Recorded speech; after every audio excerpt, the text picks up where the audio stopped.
Radhe Radhe friend, आप सभी का मेरे चैनल हमारा ब्रजभूमि धाम पर स्वागत है। और आप सभी को रक्षाबंधन की हार्दिक शुभकामनाएं। परंतु रक्षाबंधन तो बीत चुका है, ये वीडियो आपके पास शायद बाद में पहुंचेगी। तो देखिए, मैं ब्रजभूमि धाम में रहती हूँ। मथुरा के पास ही मेरा एक छोटा सा शहर है, मैं वहाँ रहती हूँ। तो हमारे यहाँ पे जो भी त्यौहार होते हैं बहुत रीति रिवाज से मनाए जाते हैं। जैसा मेरे सास ससुर मेरी सास करती हैं उसी तरीके से मैं बनाती हूँ। तो देखिए, इस तरीके से हमारे यहाँ पे जो रक्षाबंधन से एक दिन पहले का टाइम होता है, उस दिन ये खड़िया होती है। खड़िया सब जानते हैं। तो उससे जो हमारी चौखटें होती हैं उनको लीपा जाता है। स्क्वायर टाइप का एक बनाया जाता है, खड़िया से लीपा जाता है उसको। और फिर गेरू जो होती है उससे इस तरीके की डिज़ाइनें बनाते हैं। तो ये इनको बोलते हैं सलोने। सलोने बोला जाता है इनको। तो ये हर घर में बनाए जाते हैं हमारे यहाँ पे। और फिर दूसरे दिन रक्षाबंधन, किसी के यहाँ पे ये ताज़ा मतलब जब भी रक्षाबंधन वाले दिन बनते हैं, किसी के यहाँ पहले दिन बन जाते हैं। तो हमारे यहाँ पे ये पहले दिन ही बन जाते हैं। फिर दूसरे दिन बोलते हैं, हमारी सास बोलती है कि बासी बनते हैं ये। तो मैं पहले दिन ही बना के इनको तैयार कर लेती हूँ। और पूरे जितने भी ये एक उससे बनते हैं गिनती से, जैसे 7, 11, 21। तो मैंने तो 11 बनाए थे। ये हमारे जो चौखट होती है, जो गेट की चौखट होती है, उसके ऊपर भी एक बनाया जाता है। तो जैसे सावन मास है का लास्ट त्यौहार है, सबको पता है कि हमारे यहाँ पर जो सावन में बहन बेटियाँ आती हैं, तीजों वाले दिन आती हैं। तीजों पे उनका ससुराल की तरफ से सिधारा जाता है। मायके में सिनारे में बहन वो उसके बहू के लिए कपड़े, खिलौने, राखियाँ, बहन भाइयों के लिए कपड़े। तो बहुत अच्छे से उत्सव मनाया जाता है हमारे यहाँ पे ये चीज़ें। और शहरों का तो मुझे पता नहीं, क्योंकि हमारे यहाँ तो बहुत मज़े आते हैं चीज़ों को देखकर। तो इस तरीके से मैं पूरा ये एक मेरे रसोई का जो है गेट, मैं उस पर बना लेती हूँ। अब तो लोग क्या करते हैं कि पेपर लेते हैं और उस पर बना के और उसको पेस्ट कर देते हैं कि ये दीवारें ख़राब हो जाएंगी। मैंने भी ये पिछली साल ही अपना घर साइड कराया था, पर मैं ऐसा कुछ नहीं मानती कि पेपरों पे क्या बनाना। अपनी दीवारों को, जो हमारी रीति रिवाज है, उसको बनाइए, अच्छे से उसको सेलिब्रेट कीजिए। तो देखिए, मैं इस तरीके से पूरा बना लेती हूँ। और मंदिर के पास एक बड़ा बनता है, उसमें एक गुड़िया टाइप का बनता है। वो बताते, मेरी सास बताती हैं, पता नहीं राजा बली है शायद वो, क्योंकि राजा बली की ही कथा पता है मुझे। और वैसे तो काफ़ी कथाएं रक्षाबंधन की, पर मुझे राजा बली की ही कथा पता है। तो अगर आपको इंटरेस्ट हो तो मैं सुनाना चाहती हूँ आपको वो कथा। तो कहते हैं ना, जब राजा बली ने जब यज्ञ कराया था, तो भगवान विष्णु उनका यज्ञ भंग कराने के लिए आए थे। तो उनसे 3 पग ज़मीन मांगी थी। तो राजा बली ने उनसे हामी भली, क्योंकि वो राजा बली किसी को जाने नहीं देते थे अपने द्वार से, भिक्षुक को। तो राजा बली ने बोला कि ठीक है, 3 पग भूमि ले लीजिए आप। उनको पता था कि ये भगवान विष्णु है साक्षात, परंतु वो नहीं जाने देते ऐसे। फिर राजा बली, वो भगवान ने 2 पग में तो सारा ब्रह्मांड पूरा सारा कुछ नाप लिया। अब तीसरा पग रह गया, तो भगवान बोले कि इसको, वो राजा बली बोले कि इसको मेरे सिर पे रख दीजिए आप। तो भगवान विष्णु उससे भक्ति से प्रसन्न हो गए। तो और उसको मतलब वरदान में भक्ति प्रदान कर दी। अब उन्होंने राजा बली बोले कि आप प्रभु मेरे यहाँ पे ही रह गए।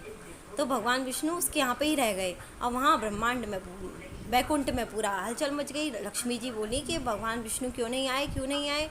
अब वो राजा बली के यहाँ पे द्वारपाल बन के रहने लगे। अब लक्ष्मी मैया जो थी, गरीब स्त्री का रूप धारण करके आई राजा बली के यहाँ, और उसकी सेवा करने लगी। अब राजा बली जो थे उस गरीब स्त्री पर प्रसन्न हो गए। तो उनसे बोले कि मैं तेरे को अपनी बहन बनाता हूँ, बोलो तुम्हें क्या चाहिए हैं।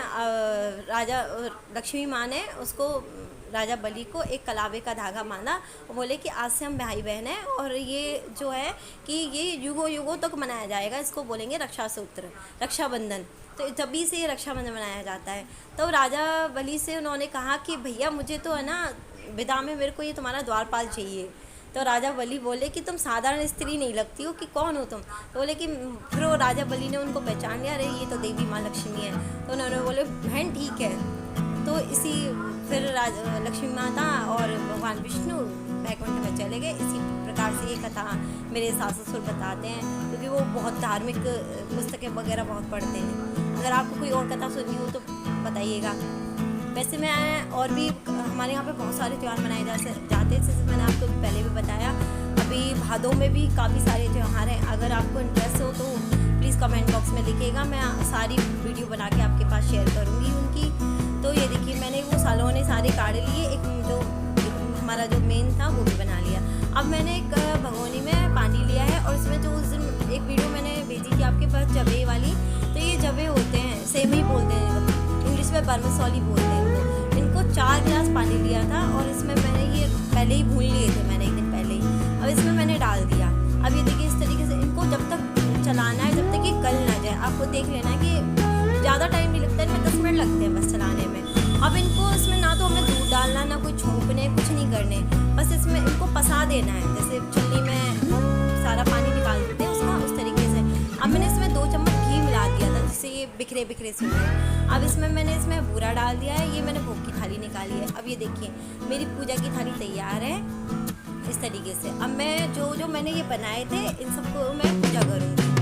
ये देखिए ये जो हमारा मेन है, इसमें ऐसे डिज़ाइन बनाती है मेरी सास, मैं उन्हीं को देख के बनाती हूँ। तो पहले तो हमें पानी से छींटे लगाने हैं और इनको फिर उनके चरणों को पूजना है।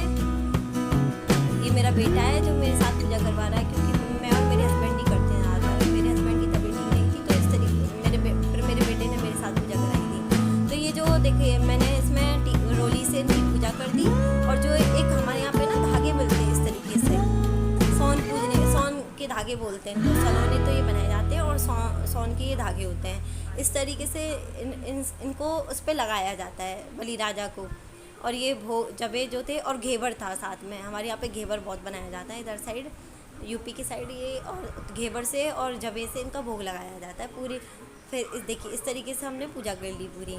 अब ये पूजा करने के बाद ही हमारे यहाँ पे राखी बनती है। अभी देखिए ये मेरी देवरानी की बिटिया है, क्योंकि मेरे सिर्फ 2 ही बेटे हैं, बेटी नहीं है। ये मेरी देवरानी की बेटी है, कोई छोटी सी है, कैसे अपने भाई को राखी बांध रही है। बोली तुम तो बड़े हो, तो भाई बोला चलो मैं ज़मीन में बैठ जाता हूँ। ये मेरा छोटा बेटा है, अब इसके राखी बांध रही है ये देखिए। तो पूरा भाई भी पूरा साथ दे रहा है अपनी बहन का। ये मेरी देवरानी है, क्योंकि भाई से तो उससे तो बनती नहीं है, तो मेरी देवरानी ने पूरी करवा दी राखी इसकी। देखिए अब ये मेरे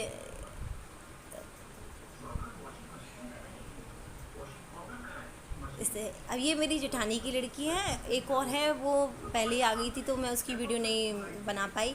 ये मेरी जेठानी की लड़की है, क्योंकि हमारा बहुत बड़ा परिवार है, जॉइंट फैमिली है हमारी, पर हम थोड़ा अलग अलग ही रहते हैं, पास पास में घर हैं हमारे। तो हम एक दूसरे सारे जो त्यौहार वार होते हैं हम सारे अपने संग में सेलिब्रेट करते हैं। आगे अगर आप देखिएगा अभी और त्यौहार आएंगे। एक मैंने उसके भैया पाजी की वीडियो डाली थी, उसमें हम सारी देवरानी जेठानियाँ हैं। ये देखिए ये अपने भाई को राखी बांध रही है, छोटे वाले को, पहले बड़े वाले को बांधी थी, फिर छोटे वाले को बांध रही है। ये मैं हूँ, मेरा भी वीडियो बना लिया मेरे बेटे ने। ये देखिए अब ये जो लड़की है ये मेरी जेठानी की लड़की, ये मेरे कान्हा जी को भी राखी बांधेगी। ये एंड में इसलिए बांध रही है क्योंकि ये हमारे सबसे छोटे बेटे हैं। ये मेरे बेटे इनको छोटा भाई मानते हैं, क्योंकि ये अभी मैंने इनको अभी 2-3 साल पहले ही ब्राजा है, तो बोले ये हमारे छोटे भाई हैं, तो इनका नंबर सबसे एंड में आएगा। मेरे बच्चे तो इनको अपने भाई की तरह, बिल्कुल अपना घर के सदस्य है। मैं भी इनको अपने बेटे की तरह मानती हूँ, छोटे से है बिल्कुल क्यूट से। तो ये इनको मैं इससे बोलती हूँ कि तू ही राखी बांधा कर, क्योंकि अब बहन नहीं है तो ये भी बहन ही है उनकी। ये देखिए, तो अगर मेरा वीडियो पसंद आया तो लाइक करें, सब्सक्राइब करें और शेयर करें। और